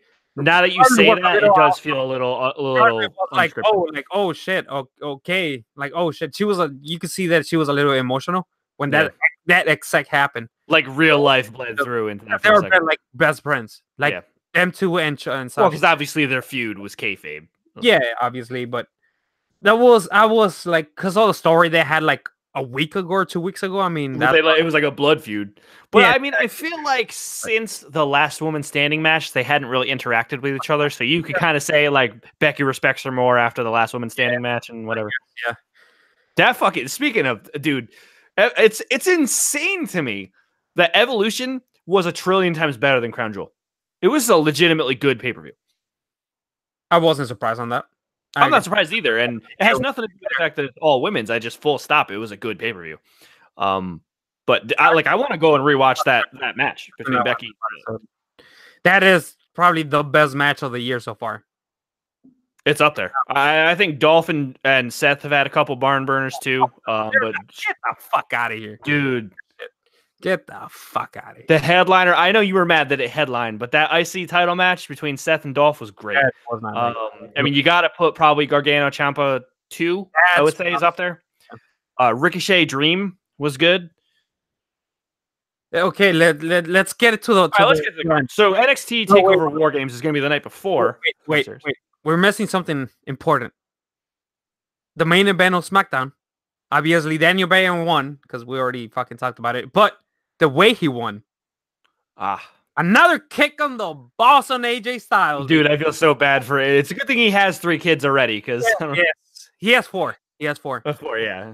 There's 3 girls. I think it was. Has fucking kids because Shinsuke fucking just ruined his fucking nuts. Joe fucking ruined his nuts too, and now Daniel Bryan. Dude, I feel like a heel Daniel Bryan. Yeah, it's weird. I really hope they don't make Miz go full face. I don't. I hope Miz isn't full baby face. I just hope that he's less of a heel than Daniel, and so that way, because I want Miz to be over so bad. I love Miz. Yeah, he's all right. He's all right. You know, Daniel needed the heel turn, so I mean, I'm not gonna complain because he was getting stale. Yeah, that fucking Big Cass feud fucking killed him. Yeah. Do you remember that? Oh, dude, it was so bad. It was the same shit as like Corbin versus Balor, where it's like, oh, I'm a big man and you're a little man, so clearly you can't be better than me because I'm a big man. Stupid. NXT Wargames, which is probably gonna be the best wrestling. Dude, Takeover Wargames is going to burn the fucking house down. All right, so let's get into it. We're gonna go over the match card and give our predictions. So, NXT Takeover Wargames is Saturday, November 17th, I think, or 18th. Like it doesn't matter. Just fucking watch it. It's this Saturday. So we'll start from. I guess there's only. So probably the match is gonna start. It's probably Johnny Gargano against Aleister Black. You think that's gonna be the first match? Fuck. I was thinking it's gonna be the last one. Wargames will be the last one because they got to switch the rings around and shit. No, I think it's gonna be the Shayna Baszler against Kairi Sane. I think it's gonna open. I could see Gargano Black starting and then going, then the women's match, then the men's, then the Wargames match. It doesn't matter. The show's gonna be. Let's just go over it. So we'll go with the Gargano one first. So it's gonna be a. I have it listed as a grudge match. I don't think there's any stipulations for it, are there? It's just a normal match, right? Gargano attack, then cost fucking Black. So there's no stipulations or anything. So it's gonna be Johnny Gargano versus Aleister Black. Who you got? I think Johnny. I think Johnny's lost his last 2 takeovers, so I think they got to have him. And I think Aleister Black is gonna come up to the main roster soon. So usually when that happens, Aleister Black, usually the guy that's gonna come up, starts losing. So I think that's why. Plus, yeah, that's a good point. Heel, so I mean, he needs it. Yeah, no, I can see that. I'm gonna go Gargano as well. Women's Championship 2 out of 3 falls match: Shayna Baszler versus Kairi Sane. What you got? I think Shayna's gonna retain. I want Kairi to win it so bad. Yes, but I think there's more money right now in Shayna, especially because the thing was, I thought originally when Kairi beat Shayna, that's when Shayna was gonna get the call up because it was SummerSlam, right? Yeah, I think. So I was thinking, right after one of the big 4, they'll call her up. But they didn't. But I think they're gonna wait until closer to WrestleMania. So if Shayna's not gonna get called up anytime soon, I'll go Shayna. Yeah. And then men's championship match, Tommaso Ciampa. You got to put respect on the title, bro. It's not the men's, it's the NXT championship, all right?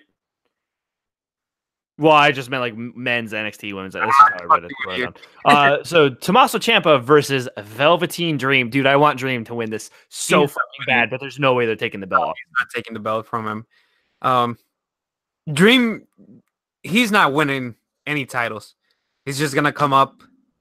He is money, dude. He's so good. Did you see last week when he after Ciampa tried to ambush him and then Dream fucked him up and then he had the belt and he was like freaking out and then the crowd was like freaking out and I was like, dude, this is so good.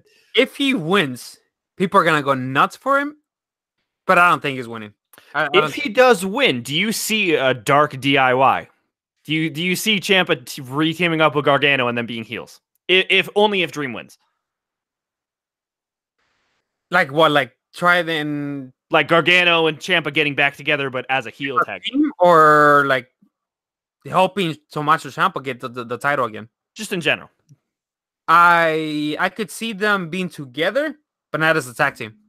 Just like they're aligned with. Yeah, they're just aligned. That's more likely, I guess. Yeah, because there's so many tag teams on NXT too already. So. I mean, they don't need another tag team. That's a good point. That's a good point. But okay. So okay.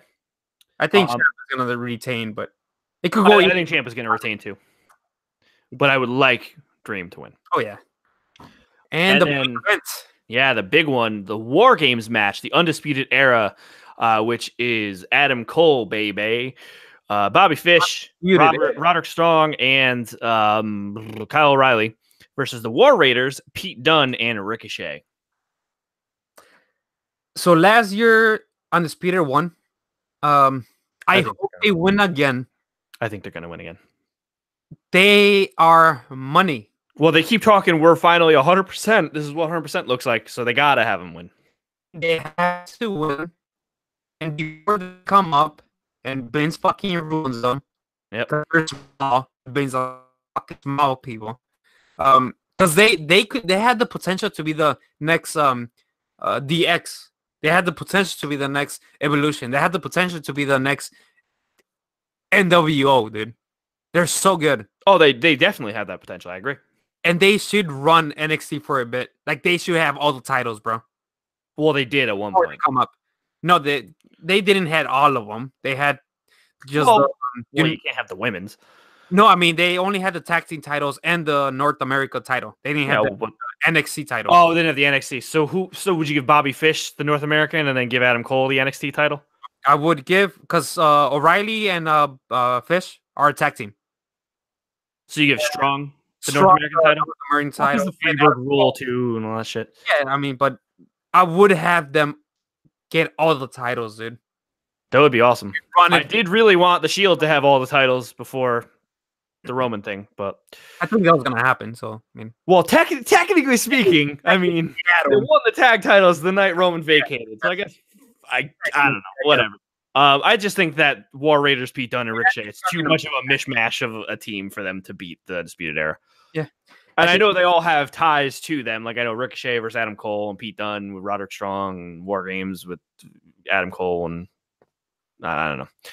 Should be a great match though. I'm really, really excited for Wargames. Should be great, man. Usually takeovers are just fucking far. The last 3 have been insane. I gotta go back and because I only started with the last. Telling you since we fucking like started doing the podcast as we met, bro. Like watch takeovers. Watch takeovers. I know. So I watched the last 3 because it's only during like major.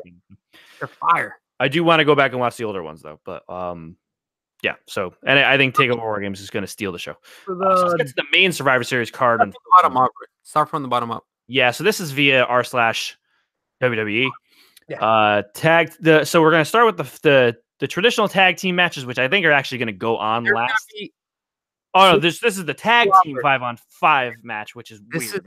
This one's kind of pointless. Not really, but there's going to be 2 hours for the pre-show.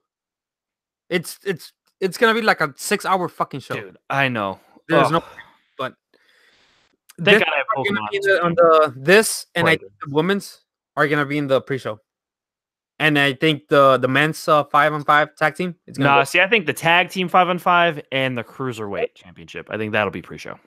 I could see that too. So let's start. So tag team 5-on-5 match. Team Raw is captains Bobby Roode and Chad Gable, which actually had a great showing this past week, despite the rest of the match being terrible. I'm starting to really like them together. I kind of hope they don't turn Bobby Roode heel too soon. Gable is so fucking good. Dude, Gable is so good. He's money, dude. And apparently, what's his name? Kurt Angle's son. Why can't I remember his name? I see his face in it. Jason Jordan. Apparently, he's aiming for a comeback. So that might be interesting. If but so anyway, so Roode and Gable are captains. Also, the Ascension, the B Team, Lucha House Party, and the Revival. So that makes up Team Raw, and then Team SmackDown is the Usos, who are the captains, New Day, Sanity, the Colognes, and Gallows and Anderson, the Good Brothers. I mean, there is no way SmackDown should just kill everyone, dude. Dude, between the Usos, the New Day, Sanity, and the Good Brothers, like the Colognes, that's weird. Like you couldn't find another team, but. I mean, that's pretty much it. I mean, the Raw team is all jobbers. Exactly. Except for the Revival, who are turning into jobbers. The Revival, it's... Dude, just think about it. They had to bring Lucha House Party from 205 over. Just to fill in. Dude, I'm telling you, the Bar leaving Raw was a big mistake. It's weird seeing them with blue belts, too. I missed the red belts on them. I'm taking a bad mistake for Raw, not for SmackDown. I mean, just think about if they were on Raw, what the fuck would they be doing? They probably would have dropped the fucking titles to Seth and fucking to Drew and fucking Dolph Ziggler, and then just being jobbers, dude. I don't know. I feel like they only did that with the tag titles because the tag team scene. I don't know. Whatever. So who you got? Team Raw, Team SmackDown? I mean, SmackDown should just dominate. SmackDown should win, but I think somehow they're gonna. I think the Colognes are gonna be out, and I think Gallows and Anderson. But I think the Usos, New Day, and Sanity are gonna stay in. I know it's making me upset how they're just not using the Good Brothers. Yeah, they're so. I mean, it's like making me upset. Like, just cut them already so they can go do their thing in Ring of Honor. You know what I mean? Put them with AJ. That's what I don't get. They're on the same brand as AJ. So why? Like, maybe now that AJ doesn't have the belt, maybe they'll do it. Oh man, they need to be with AJ. They're so bad because they're great as a team. Yeah, so we'll see. So I'm gonna say Raw just because I feel like they're gonna pull some fuckery, but it should be SmackDown. Okay. Really? Wow. So the women's 5-on-5 match, Team Raw, which is captained by Alexa Bliss, but she's not performing because of medical clearances, which is unfortunate. It sucks to see that she's not able to wrestle. So it's Natalya, Ruby Riott, Mickie James, Nia Jax, and Tamina Snuka versus Team SmackDown, which is Naomi, Carmella, Sonya Deville, Asuka, and to be announced. Now, who's that? I know who's that. It's gonna be like a surprise. Is it Nikki Cross? Exactly. You saw her 2 weeks ago. It's gonna be Nikki Cross. It just makes sense. Which would be cool. I just hope that if it's her, that she makes an impact in the match. But I hope that Asuka goes off in this match and they just turn her into a monster. Hopefully. Not a monster, you know what I mean? Like a beast. Yeah. I mean, something's gonna happen with Ruby Riott and Natalya. So I think those two are gonna be out really quick. I think this one's gonna be. I think SmackDown takes this because there's just too many heels on the Raw one for them to get along. Yeah, I can see that too. The whole team other than Natalya is tag team things. The tag team, I think, the women's gonna win for this fucking SmackDown, the 5-on-5. And I think the rest is just gonna be Raw winning. I hope. And it's gonna make sense. I'm gonna tell you why, but go to the next one. To the so the next one's a men's 5-on-5 match. So we're looking at Team Raw, which is Dolph Ziggler, Drew McIntyre, Braun Strowman, Finn Balor, and Bobby Lashley, versus Team SmackDown, which is captained by The Miz, also Jeff Hardy, Shane McMahon, Rey Mysterio, and Samoa Joe. Raw's winning, and I'm gonna tell you why. Because of Strowman, and they do not want to beat Drew McIntyre right now. Yeah. He is on fire right now. He's the next big heel, dude. But Shane McMahon being in the match is the one thing where I'm like... He's going to be the last one, and they're going to kill him. They're just going to just I think him. Drew's going to just fucking destroy him, dude. Yeah, we'll see. Yeah, okay. I'm with that. Like, Drew is just going to decimate Shane. Yeah. Okay. Cruiserweight Championship, which I'm telling you, I have a feeling this is on the pre-show because it doesn't fit with the brand versus brand thing. That's the only reason I think it's on the pre-show. So Buddy Murphy champion against Mustafa Ali. I don't see them taking the belt off of Buddy. No, and it's a shame because Mustafa Ali's so fucking good, dude. Unless they only gave the title to Buddy because the match was in Australia, which I doubt, but that's maybe a theory. I think Buddy retains it. That too, but I think he's gonna retain it. But Mustafa Ali shouldn't be here, dude. He should be in SmackDown, bro. Yeah, he's good. SmackDown. Cedric had the belt for he had the belt fucking hostage. Like Cedric had it for so fucking long. Yeah. Cedric won it from Mustafa at WrestleMania last year, right? No, he didn't. Or was it? The title was vacant because of remember someone that got fired. Oh, I don't know why I thought Mustafa had the belt. You're right, I forgot about that. The title hostage. So yeah, I forgot about that. Tag team champions match, which is AOP on the Raw side and the Bar on the SmackDown side. Is Big Show considered a tag champ because of the Freebird rule? No, he's just like their. I know it's gonna be like Cesaro and Sheamus, but technically speaking, I don't think they haven't said anything about it. But I don't think he's gonna be wrestling. So I mean, no, I know he's not wrestling, but just like a side question: could Big Show defend the title? No, I don't think that's gonna happen. I think he's just there to been really fast and loose with this Freebird rule lately. I mean, dude, I think it's a perfect fucking pairing. Oh no, I love the Big Show being with the Bar. I think it's great. It's fucking amazing. It's good for Big Show too, because I feel like the last time he was around, people were kind of like tired of him, and I feel like this is a good way to get him back. AOP is winning. I think there's no fucking doubt on that. But no, I see the Bar winning just because of Big Show interference. I'm gonna tell you why. I think Big Show is going to chokeslam the shit out of Drake Maverick. Yeah, that's what I was gonna tell you. I could see that happening, dude. The Big Show's gonna grab him and just throw him through the fucking mat. Even the KO punch, just fucking nailed him. No, I see him chokeslamming him, but we'll see. AOP is not losing right now. They just won those titles, and they're like the big fucking tag team on Raw, so they can't just beat the only credible, I guess, tag team in Raw, dude. I mean, they can't do that. Yeah. They should just run fucking the tag team in Raw for a while. Like how the Bludgeon Brothers did on SmackDown for a while. Exactly, dude. That's why I think AOP is going to win. Just because. I think Bludgeons would have held on to the belts even longer if Rowan didn't get hurt. Yeah, I can see that. I think they would have lost it to the Bar. Babyface, the Bar. Yep. I agree. Yeah, because there was like a last minute thing where like the next night they gave it to New Day instead of stripping the belts and blah blah blah. So, all right. So the mid card champions match: Seth Rollins, IC champion, versus Shinsuke Nakamura, the US champion. Well, let me stop you here. You heard the promo from Shinsuke on Smackdown? Dude, it was so bad. It was so cringy. Fucking hilarious, dude. It was so cringe. It was great. When I heard it, I had to hear it 2 times, but I didn't understand what he said half the time. Instead of set, I thought every time he said set, I thought he was saying sex. I replaced everything with sex. Dude, it was like it threw me back to like Gold Dust promos from like 1999. This is the problem with Shinsuke, and he's gonna lose. No, actually, no. Shinsuke's winning. Win because he's gonna come out and there's gonna be some shenanigans. I forgot about that, but this is why nobody cares anymore about Shinsuke, and they have nothing for him because he shouldn't be talking. He shouldn't be cutting promos. The same with Asuka. They shouldn't be cutting promos because they're so good in the ring. They're so good in the ring. They have charisma coming out from the fucking ramp. You know, they just ooze it. But yeah, Seth's gonna lose because of Dean. So I mean, yeah, Shinsuke's one way. If it's not Dean, it's gonna be a low blow when the refs distract. Dean's gonna come out, distract the ref. Shinsuke's gonna low blow Seth. That's what's gonna happen. You know what? If that happens, the low blow, I want him to do the low blow and just like do something where like he's licking him because of that promo, dude.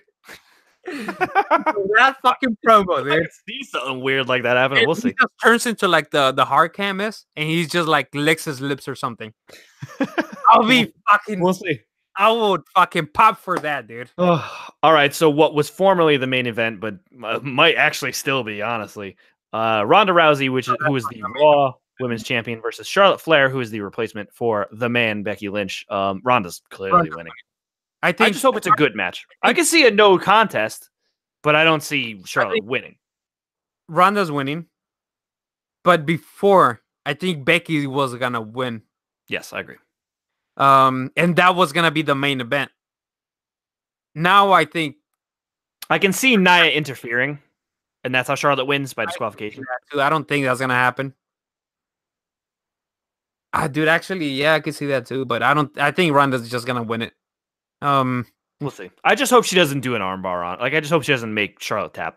I hope that. Like, I hope it's just a pinfall. Like, Charlotte's too good to be making her. Because the thing with Ronda with this fucking armbar is like no one ever is in the armbar for more than a half a second. Like the second she locks the armbar in, they tap immediately. Injured because of those this armor. So that I mean, we'll see. That's why I thought that's why Becky was gonna win, because it was gonna be like, oh, Ronda's injured and you know she's not gonna be able to perform probably the arm bar. So I don't know. We'll see. We'll see. If Charlotte wins, it's gonna be from some shenanigans. I think if it's a clean win, Ronda wins. I could even see the clean win for Charlotte and just blame it on she was injured and shit like that. Yeah, I can see that too. I guess. I mean, Charlotte is like the premier women's wrestler outside of Ronda, so I like. That's how WWE portrays it, but right now is Becky fucking by You know what I'm saying? That's what I'm saying. Like how creative sees it is like Charlotte is their best wrestler outside of Becky and Ronda. So. WrestleMania main event, rumor wise. If anyone was going to beat Ronda outside of Becky, it would be Charlotte. But I still think Ronda wins. And then the last one, and then we'll wrap the show up, is the men's champions match, which is Daniel Bryan, the new WWE champion, against Brock Lesnar, who is the reigning, defending, undisputed Universal Champion. Blah, blah, blah. So, yeah, Brock is clearly winning this.